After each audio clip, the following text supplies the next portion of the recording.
till shade is gone, till water is gone, into the shadow with teeth bared, screaming defiance with the last breath, to spit in Sightblinder's eye on the last day. by my honor and the light.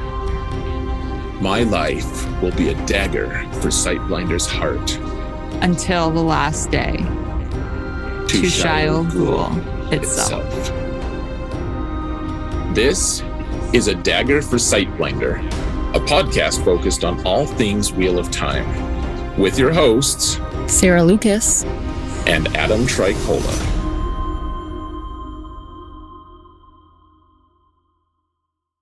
Hello, everyone. Welcome to A Dagger for Sightblinder. May you find shade this day. Sarah, how are you today? I'm good. How are you? Are you excited? No. Okay, you're not allowed to do that. Okay. No, this is fun. The start of something new. You and I come from a little bit different backgrounds in Wheel of Time, but I mean, it's fun. This is fun too because we're friends from a different thing. Like, we've never met in person or anything. We both play a mobile game together. Like, that's how we met. But we're both interested in doing this Wheel of Time podcast, and so I am excited. I was lying earlier. I'm not prone to untruths, but you know. I knew you were lying, so it's fine. I'll forgive you. That's good, as long as you don't forget.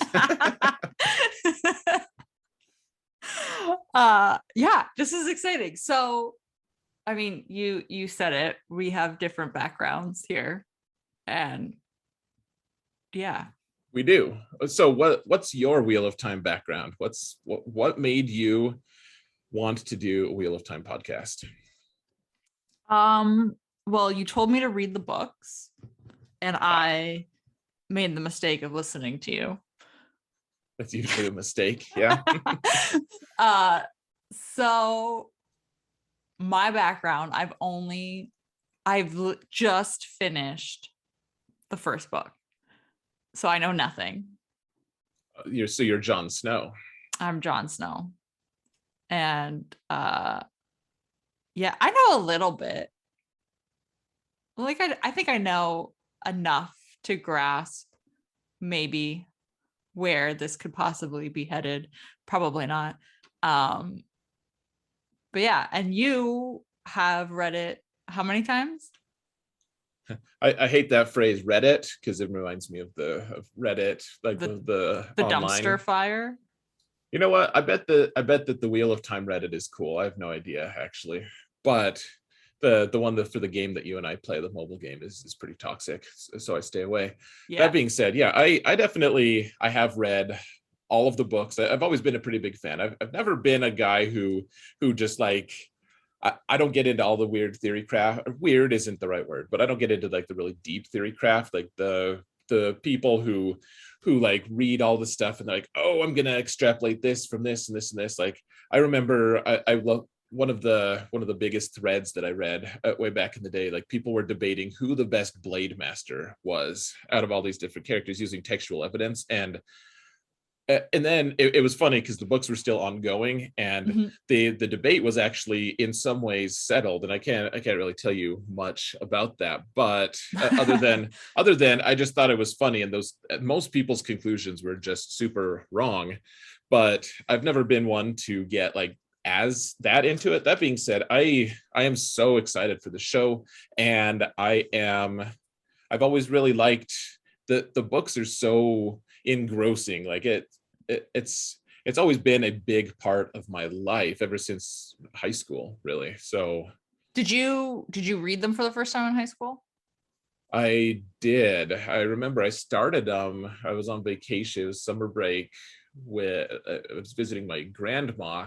There's not much going on at her house ever, so I remember I started it, and I thought that the first lines were so cool. Like, there's neither beginnings nor endings to the Wheel of Time, but it was a beginning. Like, I remember just like oh my gosh, that's amazing. Like I just stopped and I like ran over and showed my mom. Like that sounds really lame. I'm like, yeah. Hey, so I told my mom.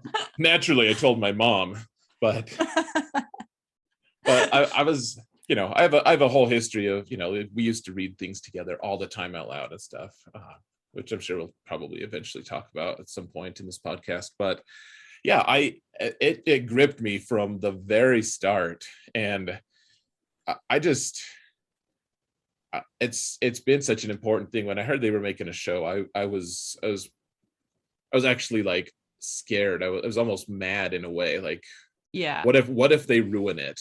Which they might. We don't know yet, actually. But they haven't ruined the books. The books are still amazing. So Yeah.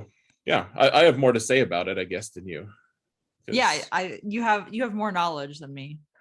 Yeah, so I guess for our listeners, I really do enjoy talking about Wheel of Time. I've always been a big fan. Don't expect me to, like this.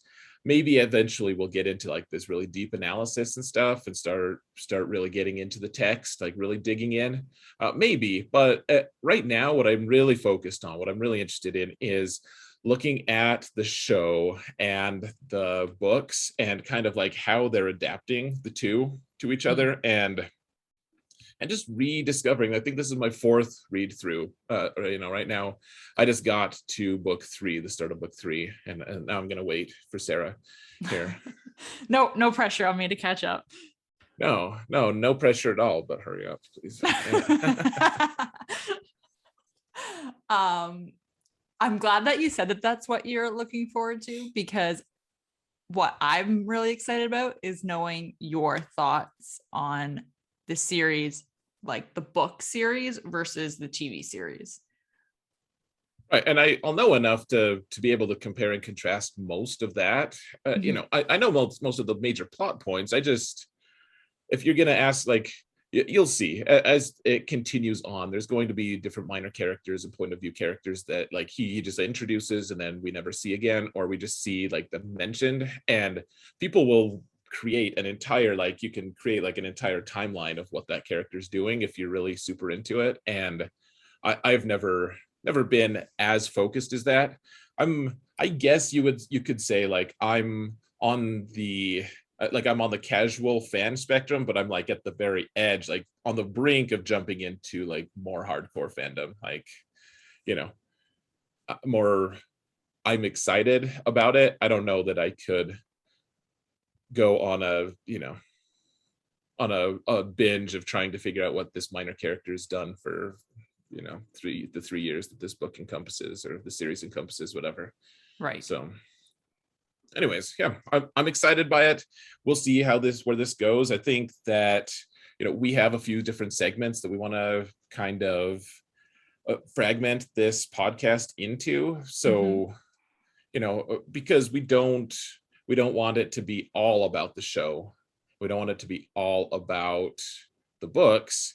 I think we're going to slowly be going through the books. Like, we'll be discussing the next segment of the book each time. Is like, that sounds about accurate, right? Yeah. Yeah. And I think it is fair to say that at some point, I mean, obviously we don't know yet, the show isn't out yet, but at some point the show is going to pass me, theoretically. Maybe not. Maybe I'll finish the series before the show passes me, and I won't have any spoilers. Well, so I mean, we're doing this. We're getting engaged with fans. So guys, we are going to make a Discord server and all of that. Stay tuned for all of that. But I mean, you inevitably will be spoiled on some points, I'm sure. Yeah. But I will say that I'm pretty good at not spoiling at least major plot points. Like, it may be really difficult for me to contain the fact that so-and-so character is still alive in book 8 or whatever. Thank you for that one. Whatever. I didn't spoil that. I'm sure you asked me. I think I voiced my opinion on that character. I'm pretty sure that's how it started.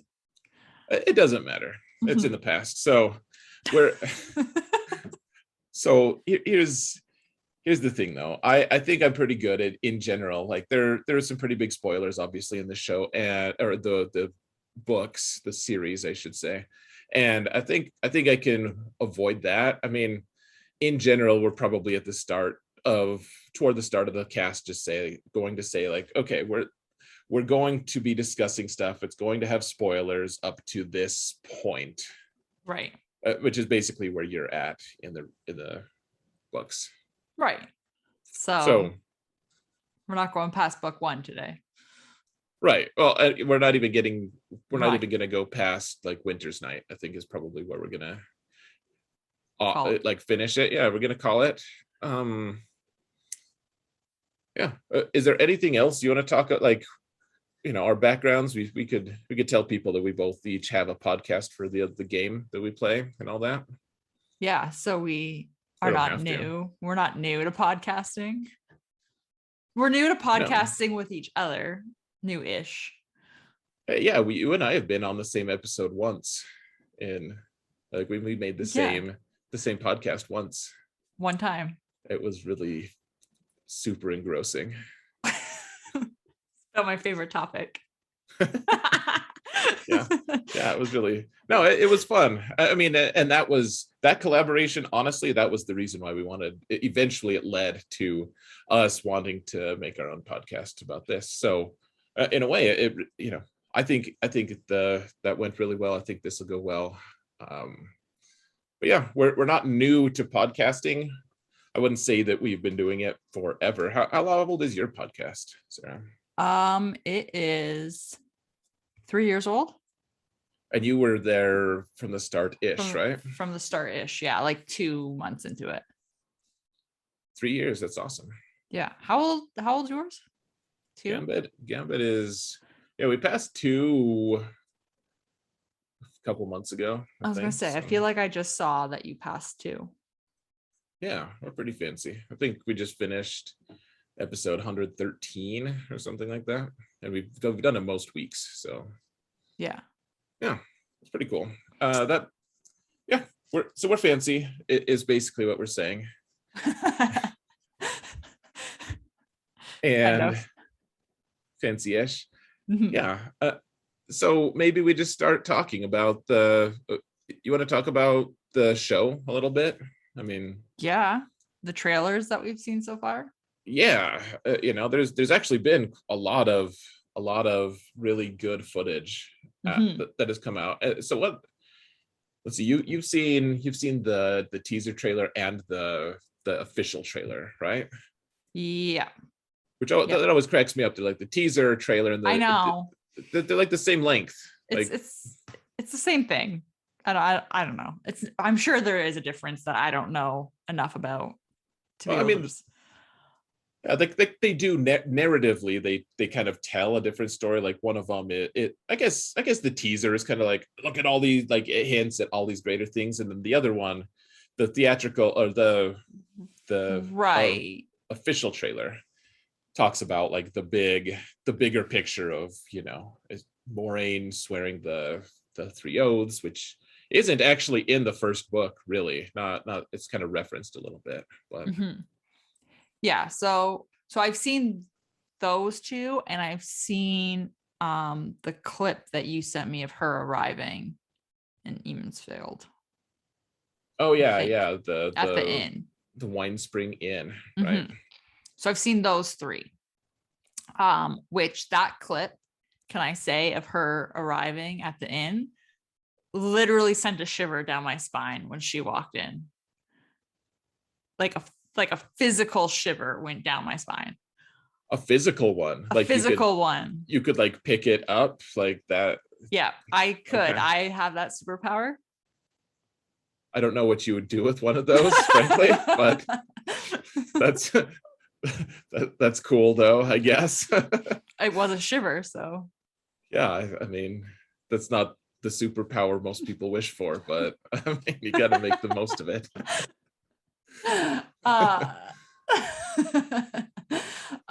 Yeah, so clearly I'm excited for Moraine.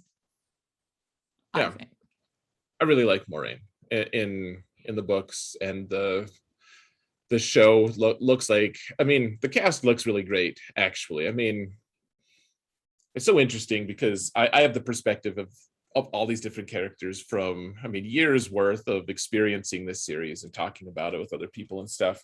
And Mhm. I feel like the casting, frankly, was just nailed on every level. Like there hasn't really been someone that I was like, I don't know if I choose him. Like there are certain characters we haven't even seen yet. Like we don't know. Maybe we have Loyal. I haven't kept up on all the latest news. Actually, I just want to kind of want to watch the show, and then we'll get super into the details on it. But Mhm.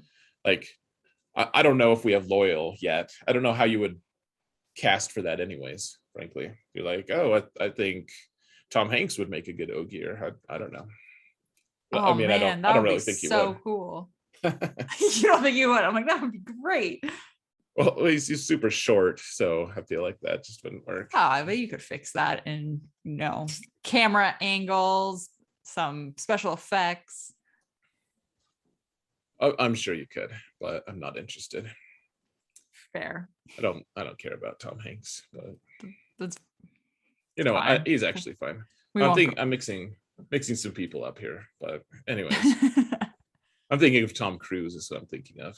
Oh, yeah. No, no, no, no, no, no. Tom Tom Hanks. Hanks. Tom Hanks would be fine, actually. Yeah, he'd actually be. He's got the whole slow speech going too, because he did Forrest Exactly. Gump. So Exactly. yeah. Oh, that would be great. Not Sorry. not that they would do that. I don't know. I I feel like I'm going to be woefully unprepared for like the discussion on cinematography and all of the things that go into making a show. Like I'm like, yeah, I like that show. That was pretty sweet. Like I'll have And a that's it. well, I'm doing a super good job of selling our podcast here on the pilot, but I uh, mean, this is where we can balance each other out because I work in TV in the real world. So I have a little bit of knowledge there. oh, that's true. And to be fair, like I'm pretty good with all of the literature stuff. My undergrad is in English literature, so I could do textual analysis and argumentation pretty well. I think we can. Yeah. Just don't We, argue with me. well, I mean, don't. I will until you become really challenging to argue with. Let's start. Once you start presenting good arguments, then maybe I'll try to stay away from it. Oh boy. I was going to ask before we derailed ourselves. I guess have you like dived into the casting? Because I haven't looked at anything in depth really because I've been really scared about spoiling myself. Um, Well, one really big development that I discovered is in the first season, we're gonna have a different Matt than in season two. For whatever reason, the actor oh, for Matt is different. There's no details that I could see. I looked all over the place when I first heard about it. We just have a new we have a new character, a new actor, I should say, and hmm. he seems like he's well casted. Like looking at his past work and his what he looks like, I think he'll fit in well, but clearly he's going to look different than the other one. So That's interesting. it is. It's a little bit like, why did you quit? Like, should we expect other people to quit as well? Maybe it's just like a casting thing that he was signed for another project and couldn't get released from it or something. Right, there's like no details, and you would think that if they ended on like really amicable terms, he would say like, hey, I just can't fulfill my contract or my Mhm. obligations. I love Wheel of Time, and you know, we're this is a good opportunity for someone else to step in. Instead, it's just totally silent, radio silence, and you have to wonder if it's like he's super pissed and he's just contractually obligated to keep his mouth shut about it. He might not just like, I'm just theorizing, whatever. That's not a word. But It is. um, but like he might not be able to say anything because if he is, working on something else that wouldn't release him for it, if he says anything that could be, perceived to be negative about that project, then he's burned that bridge, and it could potentially make his job, less than stellar.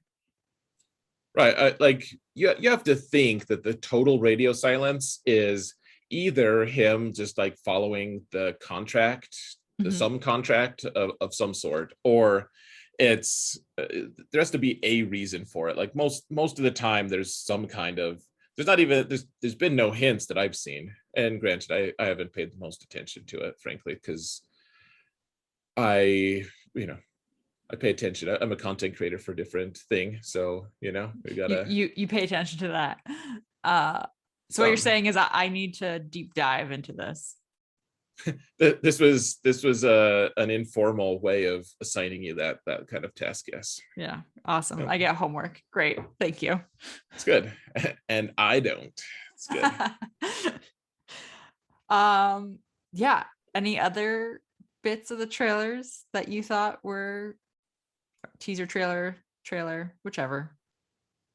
Yeah. So I mean, I have thoughts on all this stuff. Obviously, like there's a lot of exciting things. There's a lot of things that are changing. I mean, I'm so interested to see how they're going to do things. So for instance, Elaine ends up being an important part of some of the series, at least. I won't say how much, but she only gets a small part of book one, and but she is in book one in a somewhat important role. She's not in the first season though. She's been casted in the second season though, and it seems like she looks like Elaine would look and everything. But I mean that means that the other characters who interact with her and everything in the book are going to be doing something totally different in the movie, or the show. Right.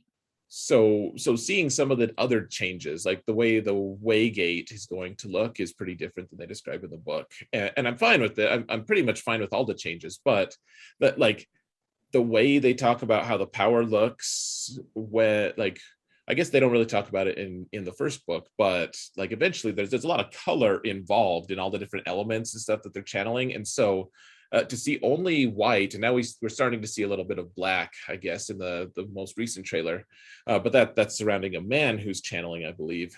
Mhm. uh I don't know, like I'm interested to see if that's all just like flows of air that we're seeing in it, Ooh.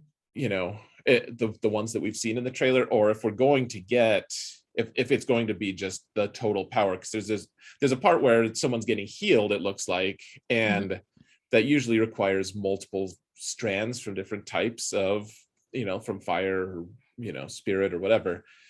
And I want to see, if channeling, like if it looks different long term. Mhm.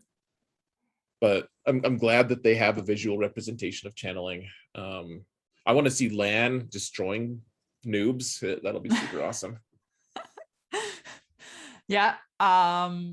I so the teaser trailer, um, genuine. So I watched the teaser trailer. I should clarify this. I watched the teaser trailer before I read the book.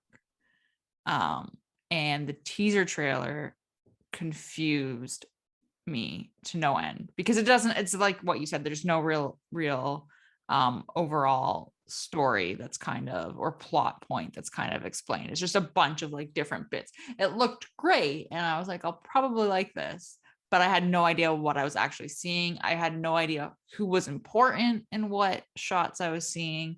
So I went back and watched it afterwards, after I read the first book, and it still was kind of fuzzy. I think the actual official trailer was way, way, it just, like, I feel like it just gripped me more. Like it just portrayed the story better. And I mean, You'd already read by that time, you'd read the first book. I think also though, I'm biased here because the book really hooked me when Moraine showed up, and the actual trailer is so focused on Moraine and what she's doing and what her Hmm. goal is. So maybe I'm biased because I already really enjoy her aspect of the book, so I would theoretically be pulled towards that in the trailer. Yeah, that's fair. I think it's very interesting because the books don't like, so Moraine is obviously important in the those books, and uh I don't know if I would say that the emphasis of the books is more on it's almost all from Rand's point of view. Yeah, And, absolutely. and then some from Perrin when he splits off from Rand. Mhm. But otherwise, I think that like the emphasis is on the males for the most part, and Moraine just happens to be, in a way, she's kind of just a force of nature in all those books. Like, Mhm. she's this otherworldly, wise person who knows way more than any of the Emmons Fielders. But in the end, she's we don't really know much about her motivations. We don't know nearly like, she's not as much of a person kind of as the villagers in a way. Like, she's just like beyond them to such a degree that Right. I mean, it's like someone, if you made a movie about a bunch of like religious folk, and it's like, you know we see what they do and how they interact, according to the precepts of whatever religion they have, but we don't actually see like God. Like, God is too high above, like, Right. who knows what his motivations are. And she's kind of, in a way, like filling that role for them. Like, she's just, hey, you need to do this, I'm pushing you toward it. Yeah. And I do agree with that, but I think like when she arrived and just her interactions in the book, um she has this really strong presence. Like it is a massive aura that you can just feel. Um and I think that's part of the reason why I was so drawn to her. Also, like for me, I just haven't read a lot of books. Like it was very obvious to me that Rand is like the beacon, like he is the chosen one, the one, like etc. etc. It's very obvious from the beginning that this is Rand. Um and I feel like I've always read books where it does have like the male focus, it's the male character and it's the male sidekick, and there isn't a lot of like really strong female characters. So for her to come in and have that really strong presence was really refreshing for me, and that's where I was like, okay, this is really captivating. Like Oh, that's what hooked me. and I like that too, like having that equal representation. It's like in Star Wars, that Mhm. like Leia is the only woman in Star Wars, kind of in the whole Right. galaxy, kind of, at Right. least in the original trilogy. And they diversify and whatever. We don't, this isn't about Star Wars, but there's that lack of, like, okay, Leia's very capable. And I guess if every female in that galaxy was as capable as her, like, things would be very different. But it, like, only the men are really worth anything. It's kind of the message it sends. In this, it's like, and they say it in that teaser trailer, like, the women hold the power. They're the Yeah. powerful ones. And I love that they shifted the focus to Moraine, and she's still going to be really powerful. I think they're going to humanize her a lot more. I'm excited to see the human side, because she's not some other creature. She's human who just Mhm. happens to have these powers, and but beyond that, she's also like, she's got that huge presence without even having to use the power. Right. Right. And I think that's one of my favorite things about this series, is seeing people like, so the one power is obviously, it's powerful. It's good. The people who have it, they're going to be capable just by the fact that they have access to it. But being able to see people act without that power and still be capable, that's always been my favorite. Like the old EU books for Star Wars, especially. I mean, obviously I'm a Star Wars fan, Mhm. but like seeing, like, it becomes the focus on all those old books is like the Jedi Order is getting bigger and all that, the non-canon stuff, the stuff that's not canon anymore. Like, it's a big Jedi thing, and yet the whole way along the way, Han Solo is still finding ways to be relevant, even amidst all these Force users. And being able to see, like, the power as a way to, like, if you don't have the power, what do you do? It's fun to see, like, so Moraine's presence isn't just because she has the power, it's also because she has grown really powerful as an individual as well. Right. No, that makes sense. Yeah, I love to see, you're right, like I want to see how she progresses for sure. Mhm. And I love that they're focusing more on her.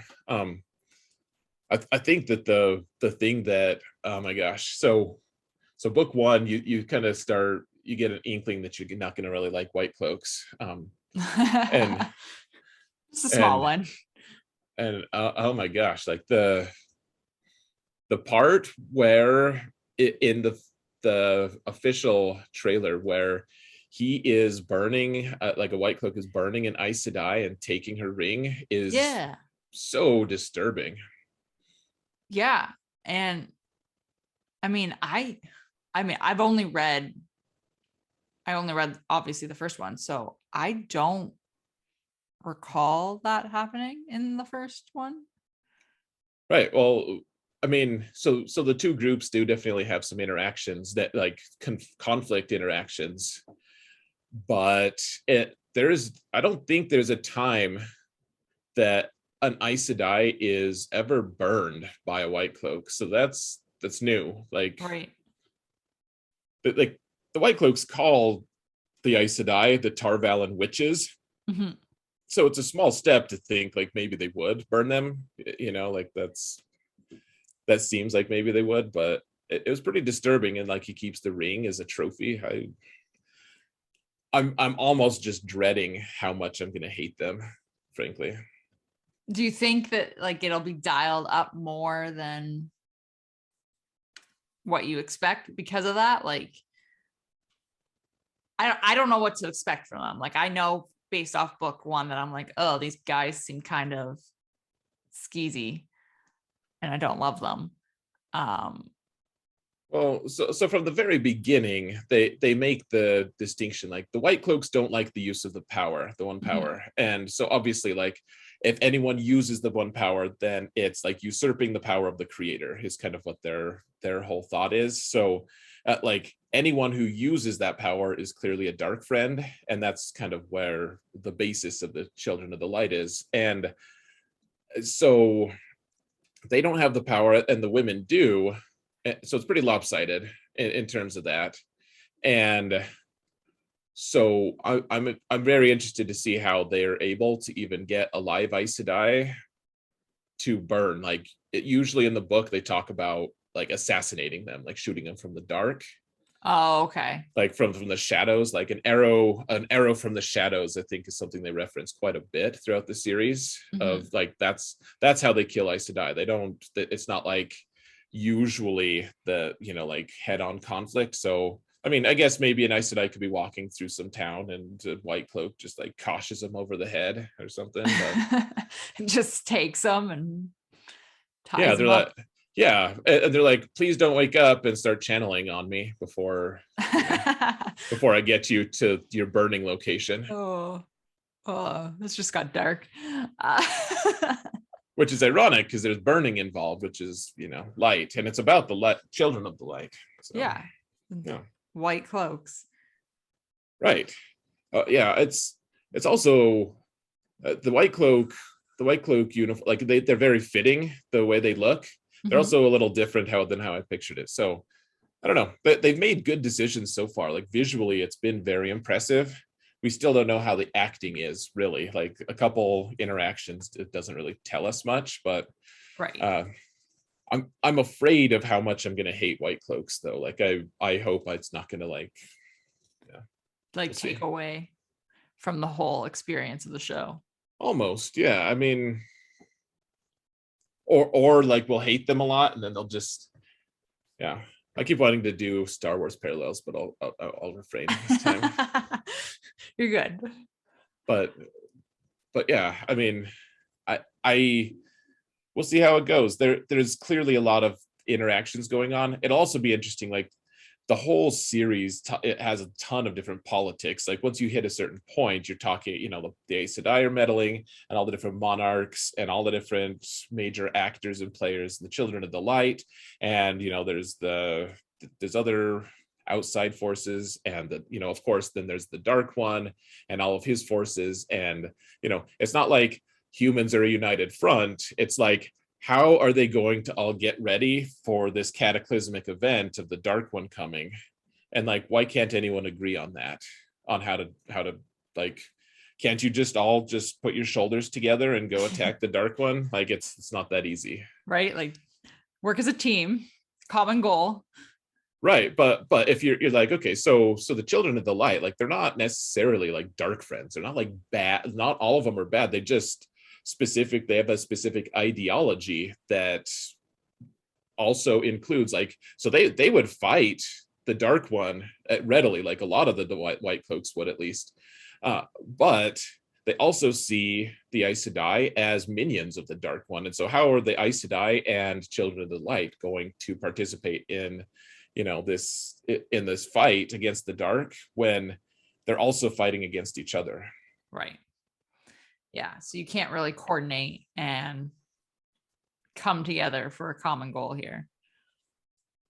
Unless certain events happen, which maybe they do, maybe they don't. But like, that's what's interesting to be in the books. Like, it's this whole huge, I mean, there's 14 books, 15 if you count the prequel book. And it's all about these different major actors getting together and trying to, prepare for the Dark One, trying to get on the same page. Yeah. Or not. And failing. Yeah. If I read all 14 books to find out this was a failure, I'm going to be so mad at you. Well, I guess we'll see in like 5 years, We'll see if you follow through or if you have to. I don't know. Or if I have to follow through. Oh man. All right. Was there anything else you wanted to point out about the trailers? I feel like you would notice more things in the trailers than me. I mean, there's a ton to be excited about. I don't know that a 1 hour podcast is going to be able to. I bet I could ramble about the trailers for over an hour just on my own. So I'm excited. I think that visually it's very cool. The actors seem really well cast. Yeah. And I hope that they're good actors. I think they've done a great job of hyping it. I just hope that it actually pays off. I think they're planning 8 seasons. They've already started filming the second one. So that's a good sign, right? Like, if they thought it was potentially garbage, they might wait to see how well it's received. Like, the fact that they're already spending money on the second season shows that they have at least a decent amount of faith in it. Yeah. They expect it to do well. So yeah, I'm really excited to track Moraine's progress as well throughout this series and see how she's portrayed and see what your thoughts are. So, and compare it to my thoughts on the book. Don't give me that look, because just makes me curious. Yeah, no, it's gonna be good. I'm excited for it. Yeah, I think it'll be great. Yeah, there's so much, and we're not that far away from the first episode. I think we've got like 20 days or so to the first episode. You're right, because it's November 19th. It's a Friday. Yeah, gosh, I don't know. I don't know if I'm going to be able to handle it. It's going to be great though. So okay, so we talked about the show a little bit. That's kind of our first segment and everything. What do you think? Should we start talking about the book a little bit, about the Dragon Mount and the Winter's Night and everything? Yeah. So can I dive in with like my first observation? Yeah. So this is the prologue. Yeah, and it's not really like an observation. It's just something that I've noticed that I'm going to have to like really pay attention to, because I'm listening to them on Audible. Hmm. Um, I feel like I'm missing out on maybe some of like the particular like spelling or capitalization, or even like in the prologue in Dragonmount they call him Kinslayer, and I heard Kingslayer, which is Oh, vastly different. um yeah, so I was like, Kingslayer, that's interesting, and then I like stopped and thought about it and went back and listened to the prologue, and then I read about the prologue and I was like, oh, it's Kinslayer. So that was my first observation, was there is a lot of just like wordplay and capitalization of words that I don't know, or just things like that I think I'm going to have to pay attention to or learn about after the fact. But yeah, all of our pronunciation is going to be based on how they pronounce it in the audiobooks, because yeah, I mean, when I first read it, I physically read the series, and like we everyone called her Edwin, like Egwene, mm-hmm, mm-hmm. and There's no D there for it to be Edwin, is there? no, but there's a G, like Egwene, Edge, like you could. I think it's plausible. That's I how we can called it. follow. I can follow. But like Nynaeve, like I think I pronounced it like Ninaeve or something like that. I Right. think I think when my mom tried to read it, she called her Nineveh, which is wrong. That was false. But Yes, that's something that I've definitely noticed. It's not major, but I'm just I'm worried it's going to cause a problem for me down the road. I think that's fair. I think that what you gain more than you gain more than you lose, because the thing is the books are incredibly detailed, and it Mhm. can be, at least for me, I was always tempted to just kind of try to skip a lot of the descriptions, but a lot of those descriptions are incredibly important. And Mhm. for me, at least, if I'm listening, it's not nearly as much of an onerous task to kind of just like Right. listen to the descriptions and stuff, because you can't really like, oh, let's just skip 30 seconds, I guess, and hope I didn't miss a major plot point. So you just listen to it, and it if you just kind of, if you're just chill about it, you're going to actually gain a lot more than if you're just like reading it and feeling impatient. You get distracted, and you know. Yep. Yep. Absolutely. So, that was the first bit. But anyway, but the actual plot of Dragon Mount I thought was very interesting. Super dark. Oh, it is, it Like really is. 0 to 100 right away. You're just diving into how dark this could possibly be.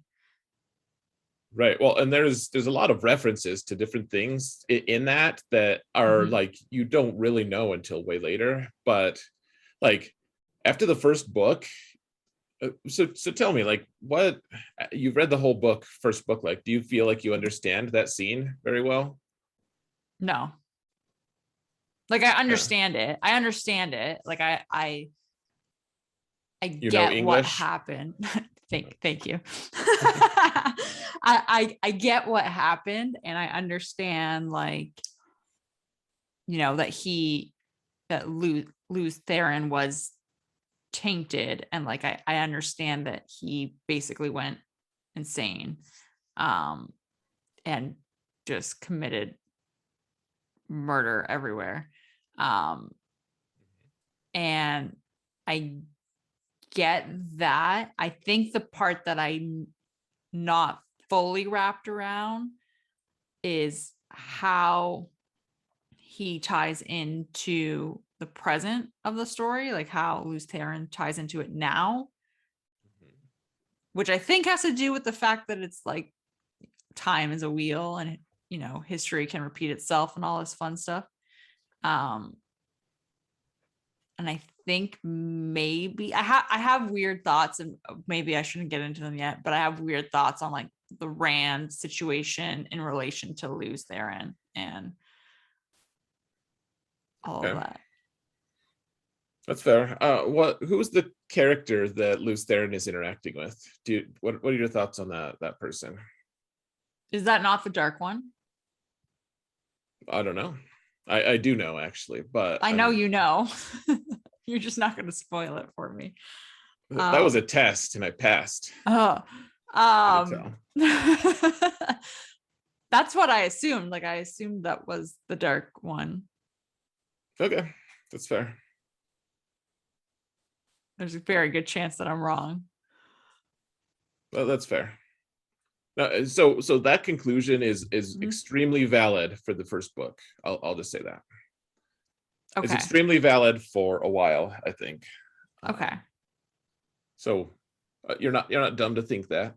I was just it's interesting to hear it, because I'll be honest, the first time I read the series, I just almost like just forgot that part existed, because it's so different. Like you start with like a Yeah. grand hall and there's murder and suicide and like Mhm. talk of grand events and adversaries and a huge mountain and you know, madness, and then you go immediately to the opposite. You're just like with a shepherd and his Mhm. dad walking down a dirt road into a little village. Like it's so incredibly different from each other that it just seems impossible that the two stories would even be related, Right. especially it's like thousands of years later. And so when I was a teenager, I just didn't care about that part. I literally I just had You're no like, I don't interest. know what this is about or why it's here, but it's here. Well, yeah, like the second time I read through, I was like, oh, this is really, it was like reading it for the first time, really. Really? Okay. Yeah, like so the fact that you're paying attention to it is a step above what I did when I was a teenager. I feel like I had to pay attention to it. I feel like it sets up a lot of what the story is about. I didn't, I mean, so full disclosure, I listened to the prologue twice. I listened to it when I listened to the book, and then when I finished the book, I listened to it again. Um, Oh, there you go. Okay. Yeah, that gives better insight, I think. yeah, and I feel like that's why I feel like it's important. No, it's probably the most relevant prologue. You'll eventually see some of the prologues are like over 100 pages of a bunch of different like random characters' point of Mm-hmm. views. It's Mm-hmm. it's they're very rambly at times. So yeah, it's very pertinent to the overall story. Absolutely. I never paid attention to it when I was a teenager, and so it's cool to see. You're actually thinking about it. I mean, as an adult, maybe I would have paid more attention, but yeah, it's very relevant. And then we move though to Emmons Field and the To Rand. yeah. Yeah, so how was that transition for you? Like you have like this huge mountain created, Mm-hmm. and then Rand is just like hanging out. He's a teenager, he's awkward and stuff. He's doing his shepherding. Uh it was weird. Like I will say it was a weird transition because exactly what you said. You go from murder and suicide and you know corruption basically to they're pushing a cart into town and needing to unload this cart and uh it it's just a complete 180 in terms not even just in terms of like scenery but also in terms of the intensity and like the um just like the overall vibe that it invokes in you and like and the like when I listened to the prologue I was like this is very dark and heavy and it was serious and it's almost like it flips to like an opening scene of a children's movie all of a sudden, Mhm. right? So it was a Kind really of. weird, it was a really weird switch that kind of got flicked, but um I do remember that when Winter's Night happened, I it took me a second to like realize what was happening. And I at first thought that this was happening roughly around the same time as the prologue. And then later realized that I was wrong. Um, so it maybe that's why it's like a little bit of a emotional sandwich when you think about it. You have this really intense prologue and then a relatively calm opening chapter, followed by another really intense situation. Yeah, I think it's he shows kind of his range of writing there to be able to go from grand halls and epic events to just Mm-hmm. the concerns of a farmer. And like Rand gets in there, and like he's talking to his friend, and they're gonna go like loose a badger on a bunch of like you know like town girls. And like it's humorous. It's like, do you really think Luz Theron cared about badgers Right. scaring people? Like it's totally different, and it's kind of cool. I like the very start of it actually really reminded me of, there's always this book that scared the heck out of me when I was a kid, and I forget what it was like a scary-ish book where the kid has to go travel by himself to go get like on an errand. He has to go past this really scary tree. And so he doesn't want to go past it, and it's about how he kind of overcomes his fear. Like he goes past it, he picks up the thing from his mom needed from some store or whatever, and then he goes back, and he's so scared, and it's almost dark, and like there's this just like this existential, just like this just terror of what's going on. And it almost reminded me of like it's starting to get dark, and everything, on their way to Emmons Field, and Mm-hmm. they see someone that just scares Rand to his marrow. And like the same as the kid, when he, in the book that scared me when I was a kid, like no one believed him that the tree was scary. Like they just like laughed, like, oh, stupid kid, like you're just seeing things or whatever. and, Right. and in that story, that's exactly what the kid was. He was just a dumb kid who has well, he has valid concerns for that age and everything. No, no judgment exactly, but like in that story, it was just about him overcoming his fear. In this one, it's like he's just like, Rand is still young enough. No one really believes him, that he's seen what he has, and it turns out other people have the same story, but no one's believing that he's seen what he has. And I always thought that was an interesting, like, that's what it feels like at the start, at least. Mm-hmm. It's, I mean, it feels like it's Halloween almost. All of Yeah. the, like some weird version, like some fantasy version of Halloween where things go totally wrong because you have all these crazy monsters showing up that you didn't know existed, and Mm-hmm. there's the I, dark. And I will say it definitely gripped me when they showed up, when all the Trollocs showed up. I was like, okay, like this is, because I mean, for me, it takes a little bit to get into a book. So for it to happen in the first few chapters, in terms of me, understanding that there was a lot going on, and not even necessarily like that all the action was starting, but you could just tell like that that whole thing really pushes the story forward. Like you need that moment. yeah, I think you're right.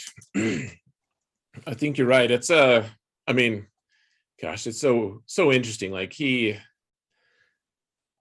so the original story, Robert Jordan wrote the first few books Mhm. with the expectation that it would only be a 6-book series. Just wild. Right. I mean, like wildly unrealistic too. At some point, Mhm. you can tell he's just like throws his arms in the air, and he's just like, all right, we're just going to take as long as we need to.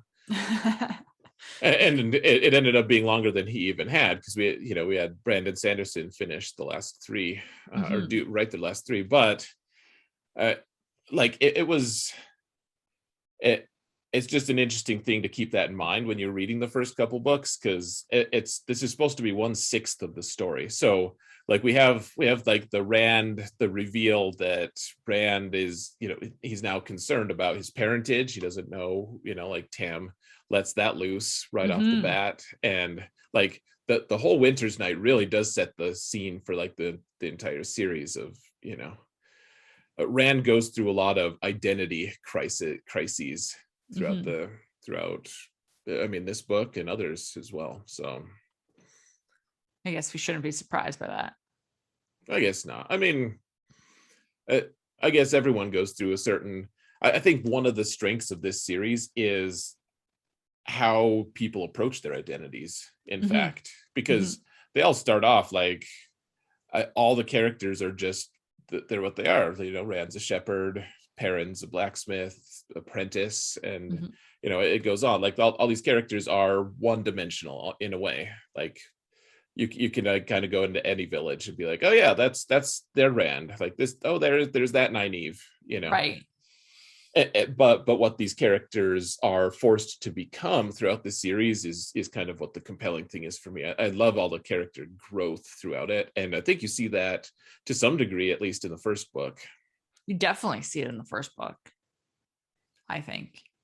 I'm sure you do. I bet you have a better knowledge of like, because when they get to the end of book one, I'm Mhm. still like, they still have a lot of becoming to do. Right. Like a lot of these characters they haven't even crawled out of their shell all the way. Like they're You see, for me, so after the end of book one, I noticed it the most in Egwene, and then okay. like a tiny bit of Perrin, not really a lot, but like a little bit. He's starting. Rand is Rand. He is. I feel like Matt kind of went backwards in book one. He did actually, yeah. He starts off like funny and full of Yeah. life, and Matt gave me massive Merry and Pippin vibes. Like anytime Matt was interacting with anybody in the story or talking at all, I was like, oh, it's Merry and Pippin. Like that was the right. vibe. Yeah, like not non-serious, just like kind of prankster, do what you Yeah. want kind of thing. Yeah. Uh, and then it was not. And I feel like Nynaeve didn't go anywhere. Interesting. Okay. And that's a fair Mhm. observations, I think. I think, yeah, I should be careful.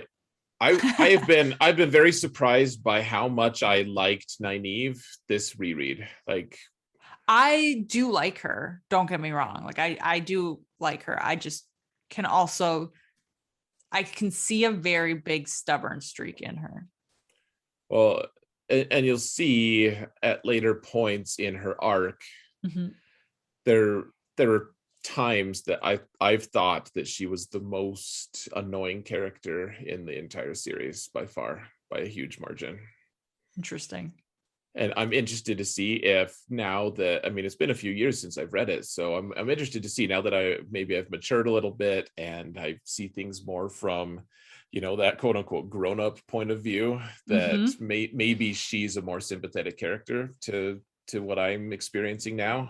I don't know, You but might I did find that I enjoyed her character a lot more in book one.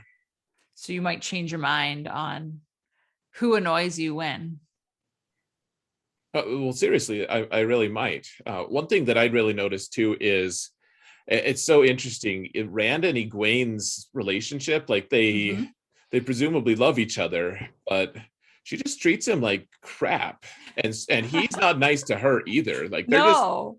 they're like I it's so fascinating. Like they love each other, and yet there's like almost no textual evidence that they actually do, other than they feel like they're like obligated to. That's almost what it feels like. It feels like kind of what you were saying earlier about the characters being one dimensional and you could go into whatever town and like there's the Rand and there it feels like that in their relationship. It's like, all right, well, there's the guy I'm supposed to love, so I guess I'll do that, but not show Mm-hmm. it or act it. Yeah, like there's a couple instances, which I guess we're theoretically supposed to just be talking about just Winter's Night, but like when I found out that, you know, they're supposed to like each other and Mm-hmm. stuff, and yet the way she treats him, and she's like, oh man, and like there's never any point where, and he's like all off balance, and he's I'm like, you're gonna marry her? Like, Like, who why? cares? Well, it's like you don't even like each other. Why would you even consider it? But Mhm. it's really interesting actually in the show, the preview, like the teaser trailer, or is it, Mhm. or I no, the think Wine Spring it's Inn one. mhm. Yeah, and they talk about like there's a ceremony or something, and that's not really part of, I don't know, like is the ceremony or the whatever they're referencing, is that like when she's allowed to become, like, start braiding her hair and be a woman, or is it Right. referencing like maybe their betrothal is more formalized or something like that? It's different than in the books, Mhm. but maybe it kind of, it'll add a new dimension to their relationship, at least in the show. Mhm. I'm curious what that would be, because you could really take it so many different ways, of whether it's, the ceremony of where she'll start to braid her hair, or something to do with Rand and their relationship, or like maybe they just have to speed up the character arcs in general, and maybe she already knows in in the show if she can channel or not, and the ceremony is Hmm. made up entirely. I'm just making this up on the spot, so I could be completely wrong. No, well, But they're clearly not as backwoods in the show as in the book, because, like, for instance, that they didn't know to recognize Moraine as an Aes Sedai in the books.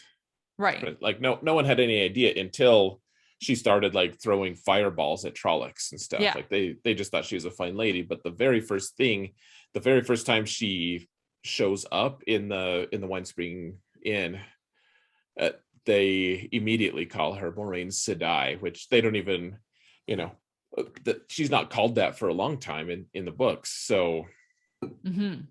Yeah, that's it's a good point. So so they're clearly more knowledgeable, at least on some levels. so they could just be speeding things up, maybe. Oh, well, and they have to do that to some degree. I'm good with that. I want to see, what I want to see is Tom Maryland. I think we've seen a couple just small snapshots of him, but I want to see what he's like. Hmm. He's a really interesting character in the first book. Hmm. Yeah, I agree.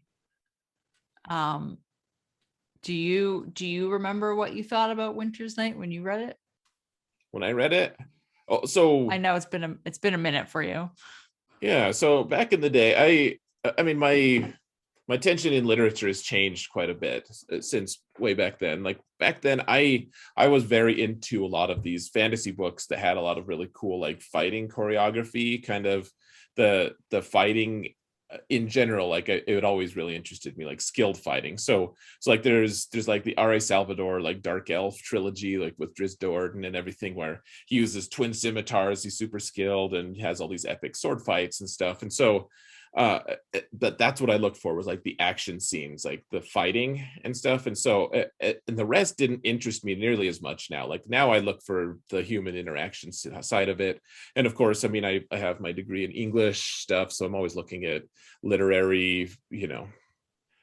elements, I guess. Yeah. So my focus has changed. Back then, Winter's Night, the whole book, so I loved that first part of it. It was very poetic and stuff. They said before, like there's neither a start or end to to the wheel of time, but this is a beginning, whatever. And I liked that, and then the rest of it, it was like entertaining. It was, even though it's plotting, he takes a long time to describe all this stuff. Like it was entertaining, but the book didn't really grip me at all until that moment that, like, it's all just like this. There's like this weird tension for Rand and Tam in Hmm. their, but he's like gonna sit back, and they're both just like trying to settle into a normal routine. And then the Trollocs show up. Oh yeah, Tam has his sword, and Rand's like, "Whoa, what's with this sword?" And then Yeah.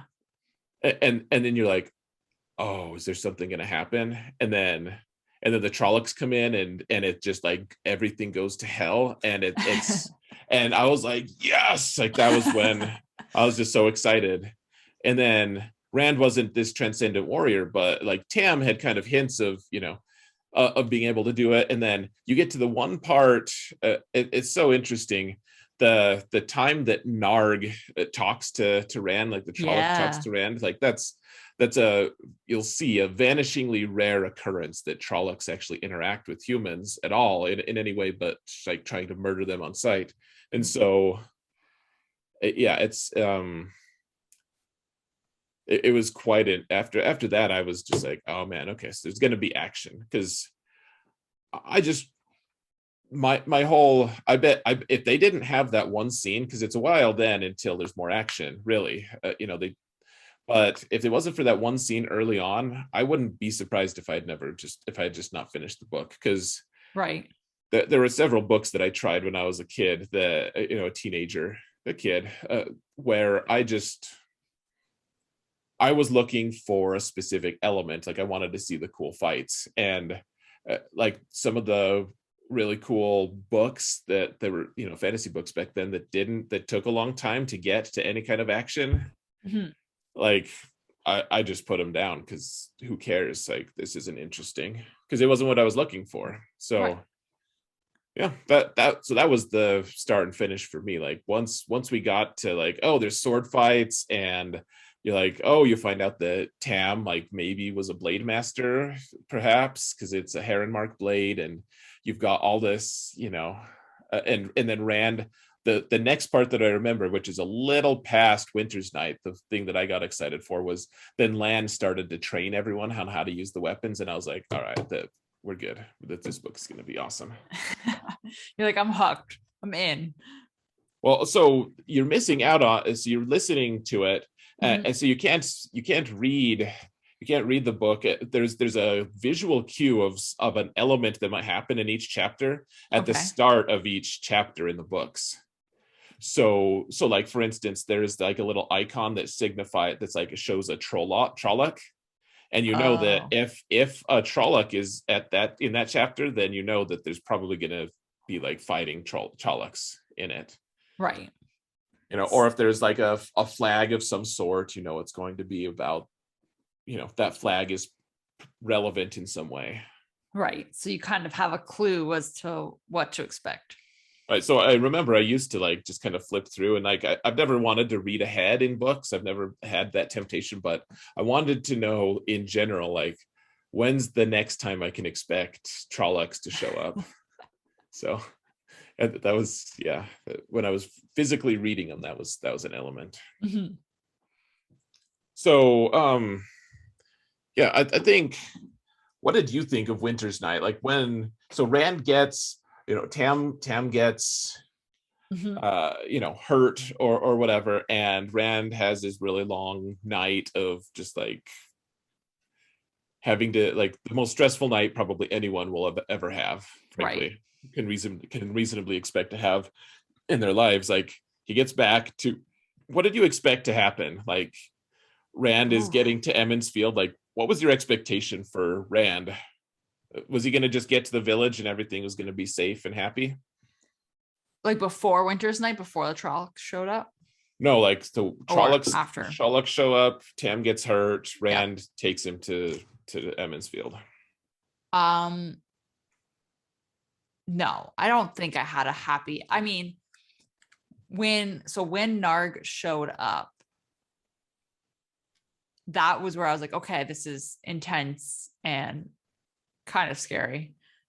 And I may have had a Trolloc nightmare that night. But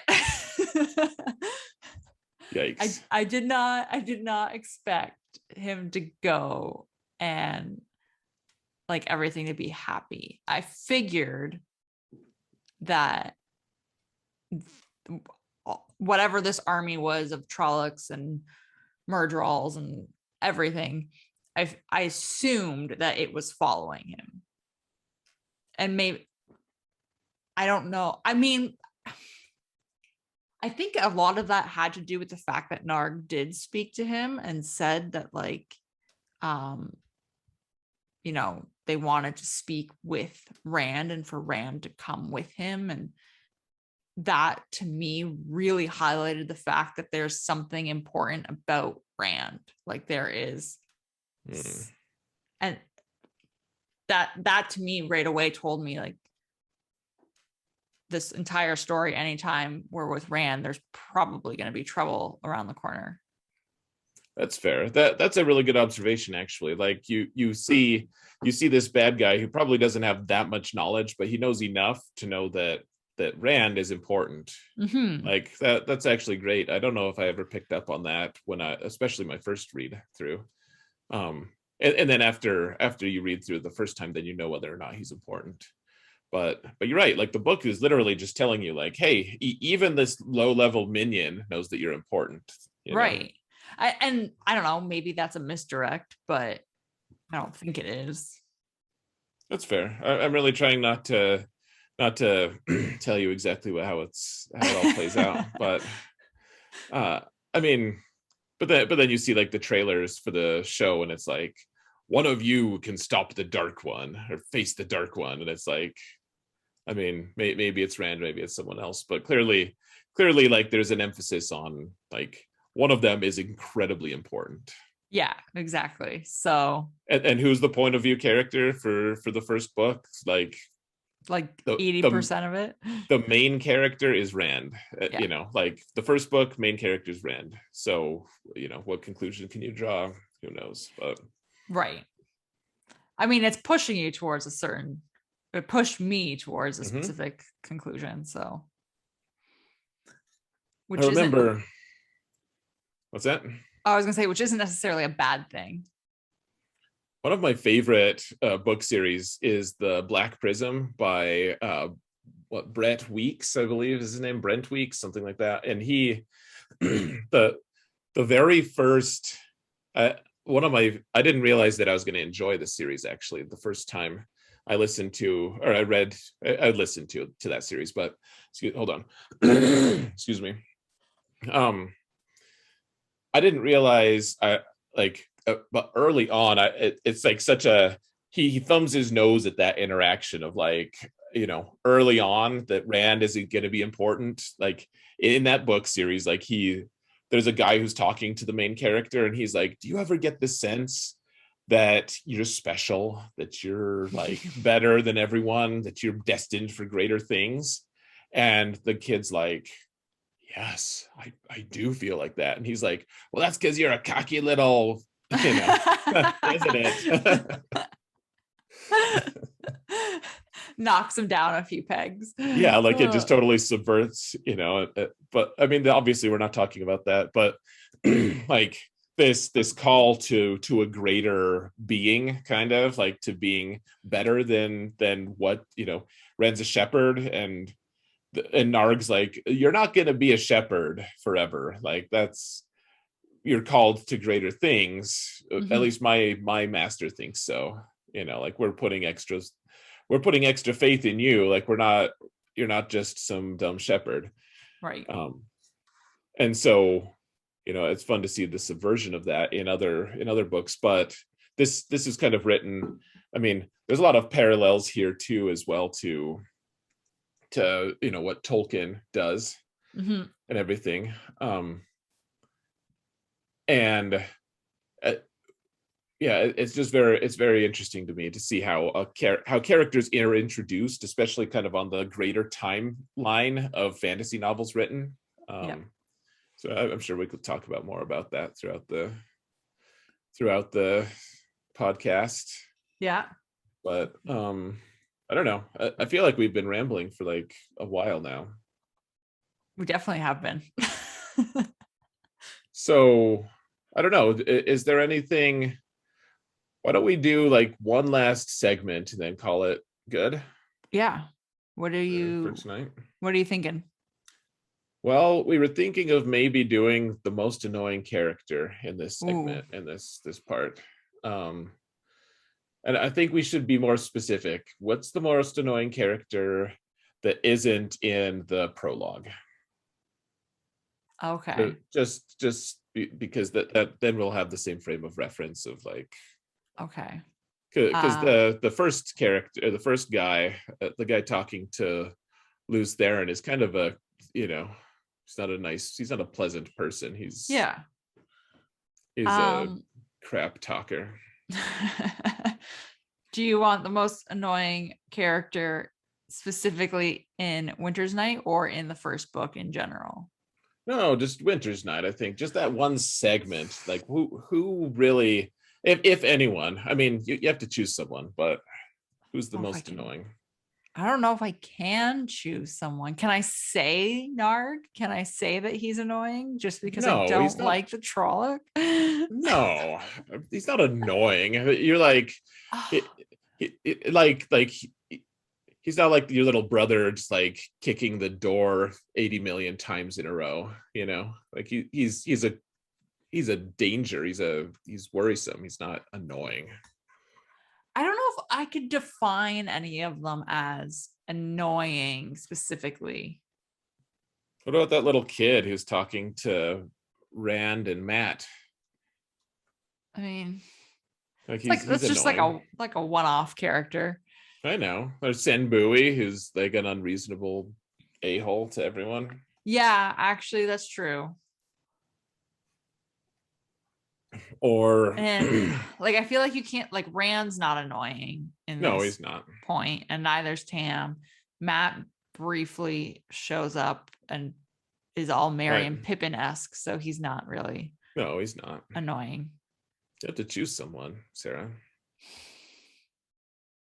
I can't say Narg. We've covered this. No. Okay, then maybe it would have to be Sam Woolley because of his attitude. Who? Sen Bowie? Mm-hmm. Did you just call him Sam? No, Sam. Okay. Okay, that's fine. Oh yeah, he's just kind of a disrespectful Yeah, old I just codger. Sure. right. Yeah. I feel like annoying might be the wrong term in general right now. Who's the most unlikable character? Not Narg. Because you knew I was going to say that. Well, that's an easy way out. You gotta. It's not an easy way out. You could like the bad guy. Um. Oh yeah, it's still Sam Bowie. Okay. Well, that's an easy But way out too. no one's really proven to be unlikable yet. No. You could say Matt because Matt comes across as just a filler character. Okay. Um, I don't like Egwene at all.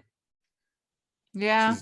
She's just a brat, and she's like this know-it-all brat, and at no point, yeah, she annoyed me at the start because she's just like Rand's just trying to have an honest interaction with her, and you know she's just like I'm a grown up, I'm so cool, I'm way better than you, and I don't actually like you, but we're engaged, so I like you, but I don't. Yeah. Just want to. See, I'm Whatever. biased because I really like Egwene. So, Well, you liked her right away. Like you liked how she treated no, Rand. no, I didn't like her right away. Okay. But I didn't dislike her either. Okay. But that's you pick Sin Bowie. That's fine. I'll choose I'll have a good answer at least. So that's good. My real answer is Narg, Okay. but I'm not allowed to pick him. That's fair. All right. So, what do you think? I mean, this is the pilot episode. It's clearly not going to be the most professional ever. Should we just pull the plug, call it good, do our sign off, and Yeah, man. yeah, man. Yeah, man. Okay. Anything? Any last words of wisdom for our listeners?